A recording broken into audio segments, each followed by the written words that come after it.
By the end of this video, you are going to know why everything is feeling so hard right now. Because everything that you're experiencing in life is a result of the perception that you have upon it, right? And it's also not just your perception, it's your vantage point. So where you are viewing your life from. Okay, let's just get straight into it, shall we? So as I'm sure you're aware by now, we live on 3 planes of existence. All of these planes of existence are happening in the here and now, this here blip, okay? So there's the spiritual plane, there's the physical plane, and there's the mental plane. Yeah? Now, so you're Janet on the planet, who is actually not on the planet right now. Right now, this Janet is in her spiritual plane. She is meditating. She is feeling really good. And then we also have the Janet on the planet that is just living her small human experience. Yes. Oop. So that's her little eyes. Oh, bless her. Sorry, I get quite carried away with my little drawings. Oh, she looks so sad. Okay, now why is Janet on the planet so sad? It's because she's focusing on her little human existence. And within her human existence, we have failure. We have fear and poverty and lack in all its forms. We have limitations and problems and worry and unhappiness. You get the picture, right? Yeah. Anger, sorrow, all of these things. Inferiority, right? We just think that we're never good enough. Inferiority. Yes? And all of these things that this little Janet on the planet is associating herself with, this is not present in this realm, yeah? In this plane of existence, in this plane of consciousness, none of these things exist here. So in this realm, what do we have? We have health and wealth and success and happiness and joy and love. We also have certainty and we got love. Oh yeah, we have love. Abundance and freedom. Yes, we have peace. So all of these, sovereignty, that's another one that's really important, right? We have sovereignty.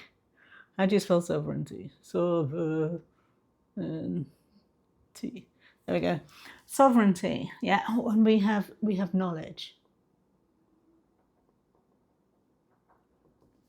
And these are two states of consciousness, yes?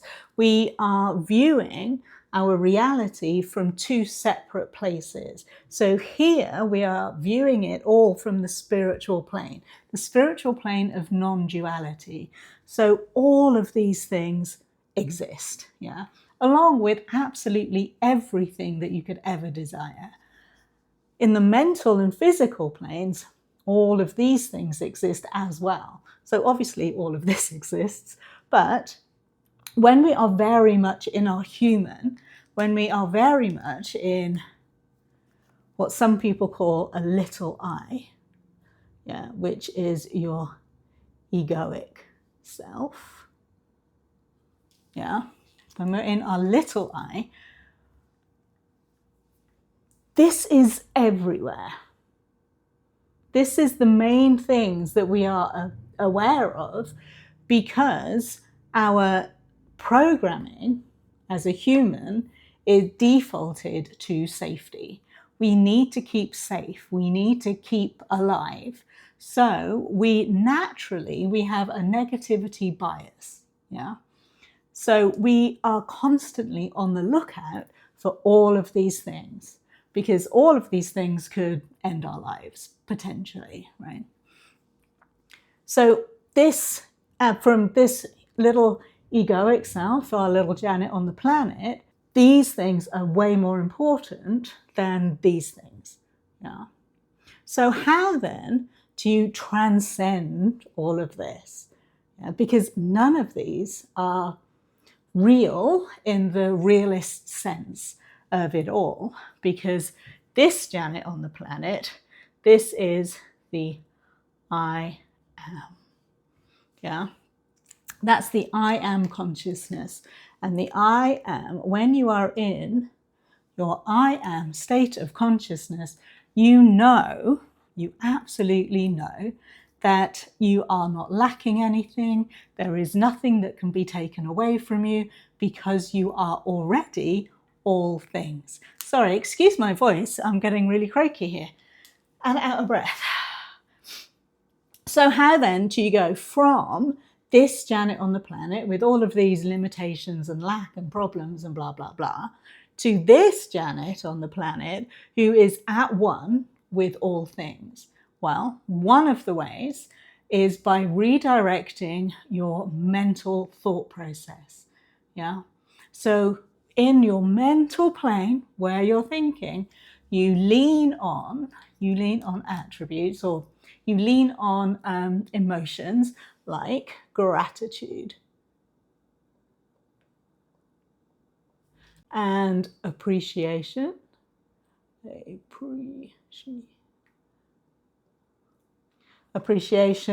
Acceptance is a big one. And faith. Yeah. You lean on the fact that because you are human and you do exist on these three planes of reality, and you are a fractal of all things, yeah? So God's source universe is all-knowing, it's all powerful, and it's everywhere, yeah? It's omnipresent, which means that it is present in its entirety in all things, yeah? Consciousness, everything has consciousness.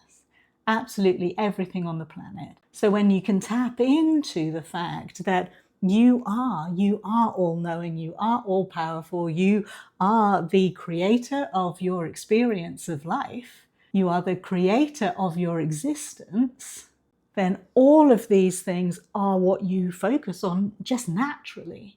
And this obviously leans into the law of polarity.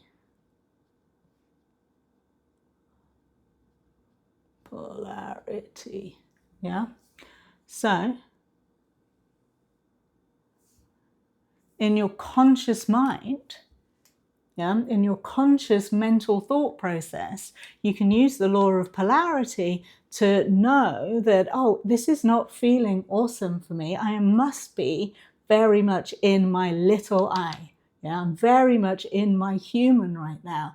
How can I transcend above the physical and the mental planes so I am more in my spiritual plane, so I am more in the I am consciousness? And you just slide yourself up the law of polarity. So you know with the law of polarity that happiness and sadness are on the same pole, right? So we know that these are just degrees. There are degrees of happiness and degrees of sadness. So you can think, okay, well, if I choose to be in my spiritual plane, if I choose to be in my I am consciousness, knowing that I am one with all things, knowing that I am never lacking, because lack doesn't exist in the spiritual plane, then how can I think, how can I be in a state of abundance? And again, you do that through the gratitude, through the appreciation, through knowing that this is not your truth. Yeah, this is not your truth. This is just your little I. Interestingly enough, in mathematics, there is this concept of a little I, and you bring the little I out. Not that I'm a mathematician, don't get me on that. But you bring the little I out to make really complex sums work. Without the little I, a lot of physics and things like that, they just don't work. So they add this little I in to make everything work, which is very interesting, isn't it? Because without this little I, without your egoic self, you would not get to experience yourself, yeah? Your I am consciousness wouldn't know that it was conscious without the polarity of your little I, of your little egoic self. You are consciousness experiencing itself, right? So just like the little I in mathematics doesn't really exist, but it's needed to make everything work, the same goes for your little egoic I. Now, we are going to be going more into this I am consciousness in the workshop at the end of the month. So that's Saturday, April the 25th. We're very much going into I am consciousness and expanding all that we are, so we get to experience this more than we experience this sad little Janet on the planet. Can't believe how sad she looks. All right, my voice is going, so I'm going to end it there. Thank you for being here. Thank you for all of your likes and shares and hypes and all the things. They really do help. And if you have any questions, then please put them in the chat. And if you want even more access to me, you can obviously join the channel membership, which is just amazing. And I'm loving it. I really am. And people keep telling me how much they're getting from the free 14-day mini course that you'll find in there too. So I look forward to seeing you there. And in the meantime, you're going to find another video just there that if you enjoyed this, I think you're really going to enjoy that one too. All right, I'll see you next time. Bye.